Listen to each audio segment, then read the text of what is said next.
नमस्कार विद्यार्थी मित्रांनो, आपण राज्यशास्त्र विषयामध्ये पहिले दोन उपघटक पाहिलेले आहेत. पहिला घटक पाहिला आपण पर्यावरण आणि शाश्वतता. दुसरा घटक जो आहे तो गरिबी आणि विकास. आणि या प्रकरणातला तिसरा आणि शेवटचा घटक जो आहे तो म्हणजे लिंगभाव निगडीत असणाऱ्या समस्या. लिंगभाव निगडीत असणाऱ्या ज्या काही समस्या ज्या आहेत त्या समस्या आणि स्त्रियांचे मागासलेपणा आणि गरिबी त्याची जी कारणं जी आहेत ती कारणं ही पुढील प्रमाणे स्पष्ट करता येईल. सांस्कृतिक नीतिमूल्य जी समाजात परंपरागत आलेली जी काही सांस्कृतिक नीतिमूल्यानुसार जर पाहिलं तर लिंगभाव निगडीत असणाऱ्या समस्या या निर्माण झालेल्या आपल्याला दिसून येतात. वस्तू आणि संपत्तीच्या वाटपातील असणारा भेदभाव, ज्या काही समाजामधील असणाऱ्या परंपरागत असणारे जे काही संपत्ती आहे, व्यक्तिगत संपत्ती आणि वस्तू यांच्यामध्ये सुद्धा वाटप जे झालं त्या वाटपामध्ये सुद्धा मोठ्या प्रमाणात स्त्रियांच्या बाबतीमध्ये भेदभाव जो आहे तो भेदभाव हा झालेला आपल्याला दिसून येतो. पुरुषांमधील सत्तेची असमान अशा पद्धतीची समीकरणं की आज राजकीय प्रतिनिधित्व जे आहे ते प्रतिनिधित्व महिलांना दिलेलं आहे, परंतु यापूर्वी महिलांना प्रतिनिधित्व जे आहे ते अत्यंत अल्प प्रमाण हे महिलांचं प्रतिनिधित्व हे राजकीय असलेलं आपल्याला दिसून येतं. त्यामुळे पुरुषांमधील असणारी सत्तेची जी काही असमान अशा पद्धतीची समीकरणं यामुळे सुद्धा या ठिकाणी स्त्रियांचे मागासलेपणा आणि गरिबी ही दिसून आलेली आपल्याला दिसून येते. विना मोबदला घरगुती जबाबदाऱ्या सुद्धा महिलांना बऱ्याच वेळेला पार पाडाव्या लागतात आणि अनौपचारिक कार्यक्षेत्रामध्ये सुद्धा अधिक प्रमाण हे स्त्रियांचं असलेलं आपल्याला दिसून येतं. आता गरिबी आणि स्त्रिया हा मुद्दा पाहत असताना 19व्या शतकामध्येच च्या सुरुवातीला जर पाहिलं तर स्त्रीवादी चळवळ जी आहे ती चळवळ ही निर्माण झालेली आपल्याला दिसून येते. या स्त्रीवादी चळवळीमुळे मोठ्या प्रमाणात या ठिकाणी स्त्रियांचे हक्क जे आहेत ते हक्क हे आज मिळालेले आपल्याला दिसतात.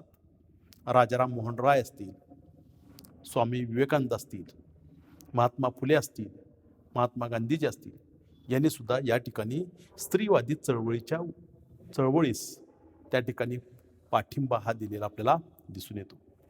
स्त्रियांचे हक्क जे आहेत ते सामाजिक, राजकीय, आर्थिक अशा पद्धतीचे हक्क जे आहेत त्या हक्कावर प्रामुख्याने या चळवळीमध्ये मोठ्या प्रमाणात भर किंवा जो उदय जो आहे तो उदय हा प्रामुख्याने या चळवळीमध्ये झालेला आपल्याला दिसतो. पूर्वी स्त्रियांचे हक्क जे आहेत ते सामाजिक हक्क हे नाकारलेले होते, राजकीय हक्क हे स्त्रियांना मिळत नव्हते आणि आर्थिक हक्क हा महिलांना अजिबातच नव्हता. परंतु आज 19व्या शतकाच्या सुरुवातीला जर पाहिलं तर ज्या काही स्त्रीवादी चळवळी निर्माण झाल्या त्या चळवळीमध्ये स्त्रियांचे हक्क जे आहेत त्या हक्कामध्ये सामाजिक, राजकीय आणि आर्थिक अशा पद्धतीच्या हक्कावर भर जो आहे तो भर हा दिलेला आपल्याला दिसून येतो. लिंगभाव समानता असेल, समान हक्क असतील, मानवी समानता असेल, राजकीय समानता असेल किंवा लिंगभाव प्रति असणारा न्याय असेल, अशा पद्धतीच्या गोष्टीमुळे लिंगभाव समानता जी आहे ती समानता ही दिसून आलेली आपल्याला दिसते. आज पुरुषांच्या बरोबरीनंच स्त्रियांना सुद्धा अधिकार जे आहेत किंवा हक्क जे आहेत ते हक्क हे समाजाने किंवा राज्यघटनेने बहाल केलेले आपल्याला दिसून येतात. प्रामुख्याने 1970 नंतर महिला सक्षमीकरण जे आहे तो हा मुद्दा हा पुढं महत्वाचा मानलेला आपल्याला दिसून येतो. ही संकल्पना आली की महिला सक्षमीकरण झालं पाहिजे, त्याची असणारी तत्व प्रणाली जी आहे ती मानली जाऊ लागली आणि महिलांना आज समाजामध्ये मानाचं स्थान हे प्राप्त झालेलं आपल्याला दिसून येते. जागतिक राजकारणामध्ये सुद्धा प्रामुख्याने 1980 पासूनच लिंगभाव निगडीत असणारे जे काही प्रश्न जे आहेत त्या प्रश्नांना महत्त्व जे आहे ते महत्त्व हे राहिलेलं आपल्याला दिसतं. याचा परिणाम म्हणजे जागतिक राजकारणामध्ये लिंगभाव निगडीत असणारे जे काही दृष्टिकोन जे आहेत ते दृष्टिकोन हे आज विकसित झालेले आपल्याला दिसून येतात. या लिंगभाव विश्लेषणाचं म्हणजेच पुरुषांना आणि महिलांच्या अस्मितेचे असणारं विश्लेषण करणे हे आवश्यक ठरलेलं आपल्याला दिसून येतं. स्त्रिया आणि पुरुषांच्या मध्ये जगाकडे पाहण्याचा दृष्टिकोन जो आहे तो परस्परातून भिन्न असलेला आपल्याला दिसतो. तो लिंगभाव निगडीत असणारे दृष्टिकोन जे आहेत त्याची ही ग्रहितिके असलेली आपल्याला दिसतात. आणि अशा पद्धतीचं लिंगभाव विश्लेषण हे पुरुषांच्या बरोबरीनेच महिलांचं सुद्धा करण्यात आलेलं आपल्याला दिसून येतं. ही भिन्नता जी आहे ही भिन्नता ही गटागटांना असलेली विभिन्न आणि सामाजिक आणि त्याचबरोबर ऐतिहासिक अशा पद्धतीच्या अनुभवातून आलेले आपल्याला दिसून येते. महिलांना यापूर्वी डावलले गेलेले जे काही हक्क आहेत ते हक्क हे परत मिळावं यासाठी वेगवेगळ्या पद्धतीच्या चळवळी योग्य पद्धतीच्या त्याचबरोबर आंदोलने ही झालेली आपल्याला दिसून येते. त्याचबरोबर संयुक्त राष्ट्र संघटनेमध्ये सुद्धा आणि प्रत्येक देशाच्या राज्यघटनेमध्ये सुद्धा महिलांच्या हक्कांना अधिकारांना स्थान जे आहे ते स्थान हे दिलेलं आपल्याला दिसून येतं. महिलांच्या वेगवेगळ्या अदृश्य कार्यभागाचं विश्लेषण सुद्धा होऊ लागलं की जसे की घरगुती कामगार असेल, स्थलांतरित कामगार असेल किंवा मुसद्दी अशा पत्नीचं योगदान असेल इत्यादी गोष्टी ज्या आहेत त्या गोष्टीमुळे महिलांच्या वेगवेगळ्या अशा पद्धतीच्या अदृश्य अशा त्या ठिकाणी कार्यभागाचं विश्लेषण हे झालेलं आपल्याला दिसून येतं. लिंगभाव असमानता त्याची असणारी व्यापक अशा पद्धतीची ही संकल्पना आहे आणि तिची जर कारणं जर पाहिली तर महिलांसाठी चांगल्या रोजगार संधीचा अभाव हा आज आपल्याला जगभरामध्ये दिसून येत असलेला आपल्याला दिसून येतो. म्हणजे 1980च्या दशकाच्या मध्ये महिलांसाठी चांगल्या रोजगाराच्या संधीच उपलब्ध नव्हत्या, परंतु आज जर पाहिलं तर महिलांसाठी रोजगाराच्या वेगवेगळ्या संधी नवनवीन क्षेत्रामध्ये अशा पद्धतीच्या उपलब्ध या झालेल्या आपल्याला दिसून येतात. स्त्री पुरुषांच्या बरोबर असणारी वेतनातील असमानता, वेतनाची दरी जी आहे ती दरी ही आज बऱ्याच अंशी कमी झालेली आपल्याला दिसून येते. परंतु पूर्वी समान काम केलेलं असलं तरी स्त्री आहे म्हणून त्या व्यक्तीला वेतन जे आहे ते वेतन हे कमी दिलेलं आपल्याला दिसून येतं. परंतु आज स्त्रियांना पुरुषांच्या बरोबरीने वेतनाची समान संधी जी आहे ती संधी ही दिलेली आपल्याला दिसून येते. महिला आणि बालकांना रोजच्या जगण्यासाठी लागणारं शिक्षण असेल, आरोग्य असेल अशा पद्धतीच्या ज्या काही सुविधा आहेत त्या सुविधा सुद्धा नाकारलेल्या आपल्याला दिसून येतात. त्याचबरोबर आर्थिक आणि राजकीय निर्णय प्रक्रियेमध्ये प्रतिनिधित्व जे आहे ते पुरेसे प्रतिनिधित्व हे मिळालेले आपल्याला दिसून येत नाही. महिलांना 33% आरक्षण, नंतर म्हटलं 50% आरक्षण, स्थानिक स्वराज्य संस्थेमध्ये आरक्षण, वेगवेगळ्या निवडणुकीमध्ये आरक्षण, जागा राखीव, परंतु आर्थिक आणि राजकीय निर्णय प्रक्रियेमध्ये जे पुरेशा अशा पद्धतीचं महिलांचं प्रतिनिधित्व हवं आहे ते हवं प्रतिनिधित्व हे मिळत नसलेलं आपल्याला दिसून येतं. परंतु आज संसद असेल, विधिमंडळ असेल, ग्रामपंचायत असेल या ठिकाणी महिलांना राजकीय निर्णय प्रक्रियेमध्ये सहभागी करून घेतलेलं आपल्याला दिसून येतं. हिंसा व भेदभावाला सुद्धा महिलांना बऱ्याच वेळेला सामोरे जावं लागलेलं आपल्याला दिसून येतं. मग ती घरगुती असतील, त्या घरगुती हिंसा किंवा भेदभाव, सामाजिक भेदभाव त्याला सुद्धा मोठ्या प्रमाणात सामोरे हे गेलेलं आपल्याला दिसून येतं. 1976चं दशक जे आहे ते दशक हे प्रामुख्याने संयुक्त राष्ट्रांचं महिलांसाठीचं असणारं दशक आहे. म्हणजे सन 1976 हे दशक स्त्रियांचं महिलांचं जे आहे ती महिलांसाठीचं दशक हे सुरू झालेलं आपल्याला दिसून येतं. खऱ्या अर्थानं महिलांचा विकास जो आहे तो विकास हा त्या प्रामुख्याने या कालखंडापासून सुरू झालेला आपल्याला दिसतो. जगात सर्वत्रच स्त्रियांना समान हक्क आणि संधी यांना प्रोत्साहन मिळावं यासाठी अशा पद्धतीच्या कार्यक्रमाचा हेतू हा असलेला आपल्याला दिसून येतो. स्त्रियांना सुद्धा समान पद्धतीनं हे जगता आलं पाहिजे. त्यांना सुद्धा जगण्याचा अधिकार आहे, आर्थिक अधिकार आहे, सामाजिक अधिकार आहे, राजकीय अधिकार आहे. त्या प्रत्येक राजकीय अधिकारामध्ये असेल, निर्णय प्रक्रियेमध्ये स्त्रियांना सहभागी हे होता आलं पाहिजे. या कार्यक्रमाने स्त्रियांचे प्रश्न जे आहेत किंवा विकासाच्या प्रश्नांशी जोडण्याचा प्रयत्न सुद्धा प्रामुख्याने बऱ्याच वेळेला हा केलेला आपल्याला दिसून येतो. शिक्षण, आरोग्य, कामाची जागा असेल किंवा जमिनीची मालकी असेल किंवा मानवी हक्क असतील याबाबत स्त्रियांना सुद्धा जाणवणारी असमानता यावर लक्ष केंद्रित करत असलेले आपल्याला दिसून येते. सबलीकरणाला सुरुवात जी आहे ती सुरुवात ही प्रामुख्याने 1980 नंतर ही झालेली आपल्याला दिसते. या ठिकाणी स्त्रिया सुद्धा पूर्वी प्राचीन काळी चूल आणि मूल एवढं स्त्रियांना काम हे दिलं जात होतं. आज 21व्या शतकाच्या उंबरठ्यावर जग ओलांडत असताना अनेक स्त्रिया या शिक्षणामध्ये, तंत्रज्ञानामुळे मोठ्या प्रमाणात पुढाकार घेत असलेल्या आपल्याला दिसतात, पुढे गेलेल्याही दिसतात. आता भारतातील महिलांची स्थिती जर पाहिली तर भेदभाव समानतेचे तत्व जे आहे ते तत्व हे भारताच्या संविधानामध्ये समाविष्ट केलेलं आपल्याला दिसतं. जे भारताचं संविधान जे आहे त्या संविधानामध्ये स्त्रियांच्या विषयी, महिलांच्या विषयी त्यामध्ये काही हक्क, अधिकार हे बहाल केलेले आपल्याला दिसून येतात. लिंगभाव समतेचे तत्व असेल ते तत्वाचा समावेश केलेला आपल्याला दिसतो. भारताच्या संविधानामध्ये महिलांना समानतेचे तत्व असलेलं आपल्याला दिसतं. मूलभूत हक्क हे बहाल केलेले आहेत, परंतु शासन जे आहे शासनाला त्यावर सकारात्मक अशा पद्धतीची कृती जी आहे ती कृती करण्याची परवानगीही त्या ठिकाणी दिलेली आपल्याला दिसून येते. समतेचा हक्क, आज समान न्याय प्रस्थापित झालेला आपल्याला दिसून येतो. समान कामासाठी समान वेतन हे दिलं जातं. कामाच्या जागा ठरवल्या जातात. आरोग्याच्या सुविधा ज्या आहेत त्या सुविधाही पुरवल्या जातात.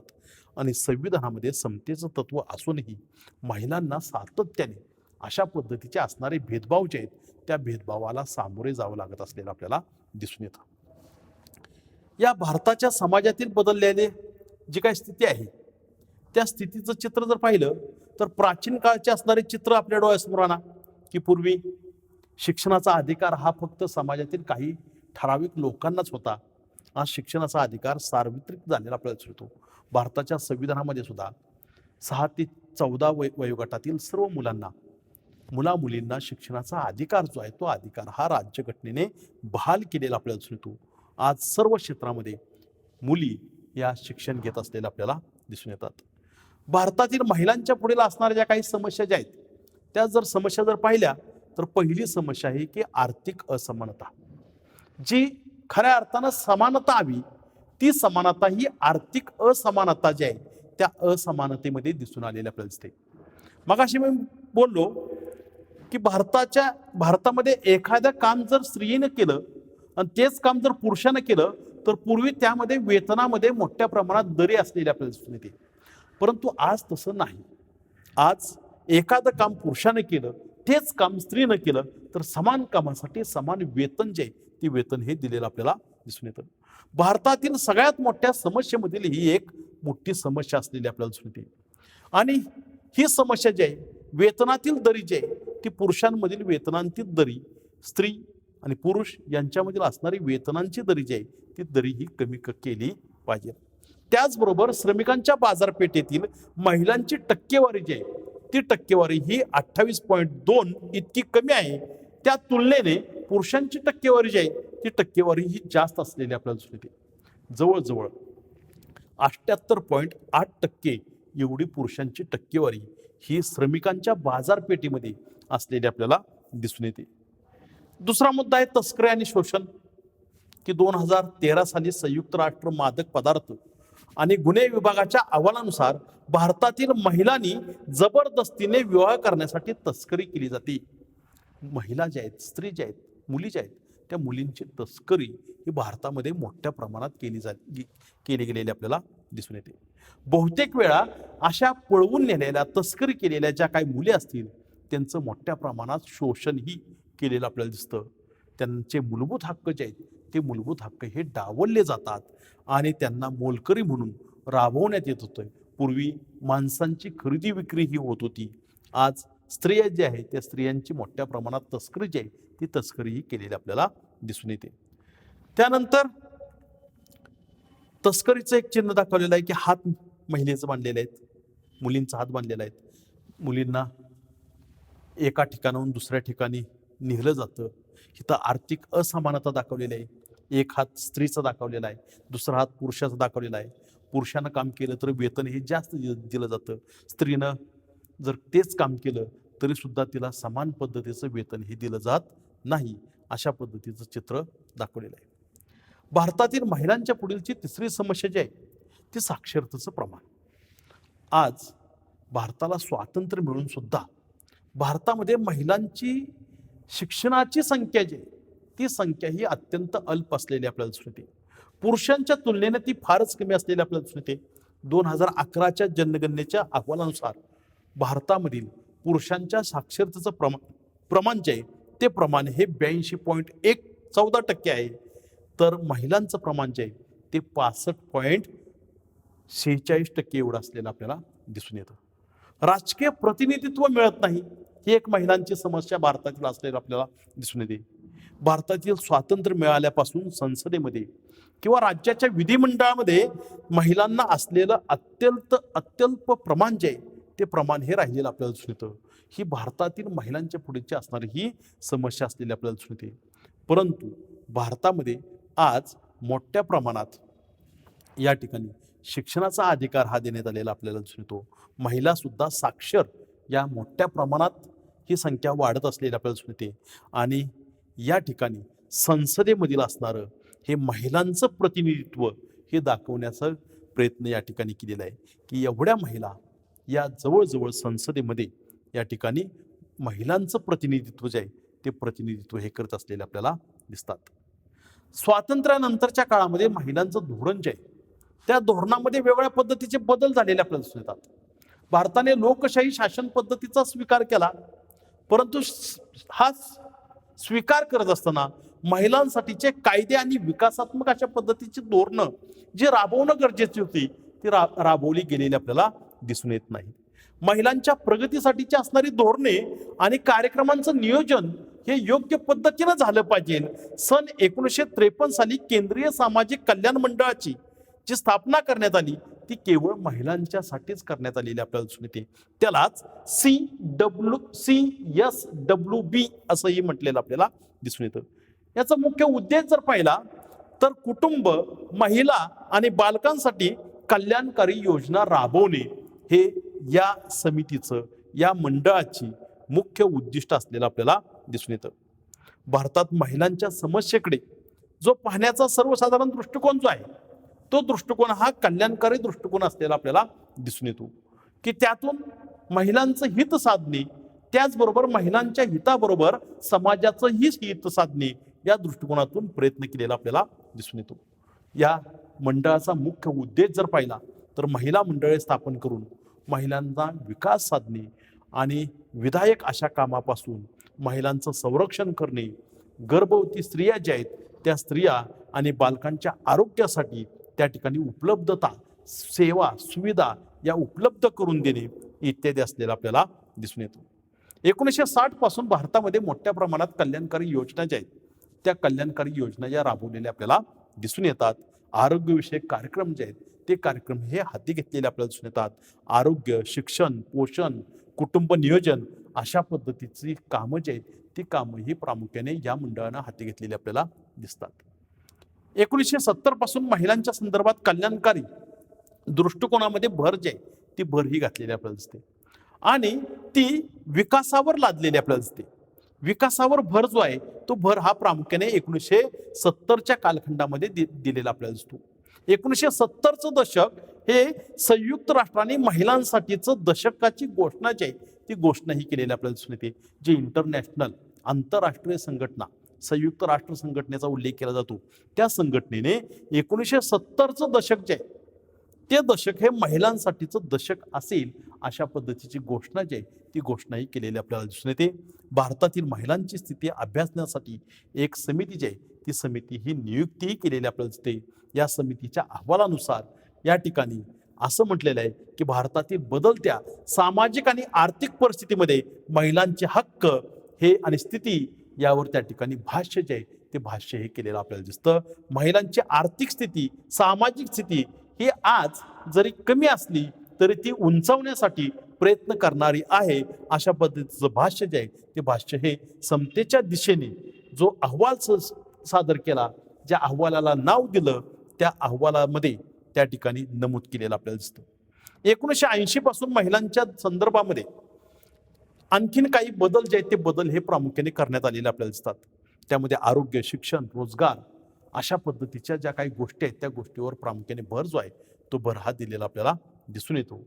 यामध्ये महिलांचे असणारे हक्क जे आहेत, कायदेशीर बाबींचं असणारं संरक्षण जे आहे ते देण्याबाबतची असणारी ग्वाही जी आहे ती ग्वाही ही दिलेली आपल्याला दिसते.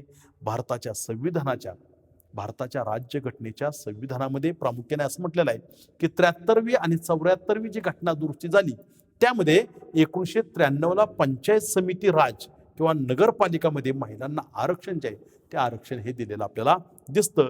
त्यामुळे स्थानिक पातळीवर निर्णय प्रक्रियेमध्ये महिलांचा वाढता सहभाग किंवा सहभाग जो आहे तो सहभाग हा वाढलेला आपल्याला दिसून येतो. अशा पद्धतीनं महिलांचा वाढता सहभाग हा त्यामध्ये दिसलेला आपल्याला दिसून येतो. औद्योगिकरण असेल, जागतिकीकरण असेल, शहरीकरण असेल, अशा विविध पद्धतीमध्ये महिलांचा सहभाग जो आहे तो सहभाग हा मोठ्या प्रमाणात असलेला आपल्याला दिसतो.